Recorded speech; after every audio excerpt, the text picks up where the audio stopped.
सारा भारत रे आज 77तम साधारणतंत्र दिवस पालन करा जाउथबार बिलके बलांगीर जिला बेलपड़ा सहर ने थिबा बालिका उच्च विद्यालय ठाने टाउन क्लब तरफ बहुत धूमधाम रे पालन करा जाइछे। एथने मुख्य अतिथि भाबे कमल मेहेर अनंत प्रधान जोग देथिले। सम्मानित अतिथि भाबे कौशल मुक्ति मोर्चार राज्य संपादक जनार्दन सिंह, समाजसेवी गौतम अग्रवाल, विधायक प्रतिनिधि तन्मय दास, चित्तरंजन पंडा, बनमाली नायक, जिला परिषद अनिमा दास, हरिकृष्ण बारिक, लंबोदर नायक, रेवती कांत बुड़ेक जोग देथिले। ए कार्यक्रम में टाउन क्लब कमिटीर सभापति प्रमोद बुड़ेक अध्यक्षता करथिबार बेलके क्लब उपसभापति गौतम सिंह, जीतू नायक, पिंटू अग्रवाल, जनार्दन बारिक, मनोज पात्र, चतुरु बुड़ेक, परमेश्वर तांडी, अमरेश सुना, प्रदीप बुड़ेक,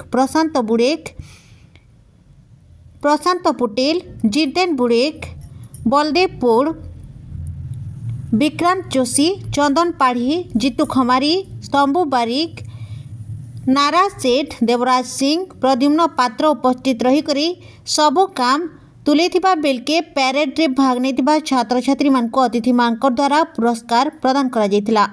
बेलपड़ानु जीतू नायक रिपोर्ट, दहना टीवी।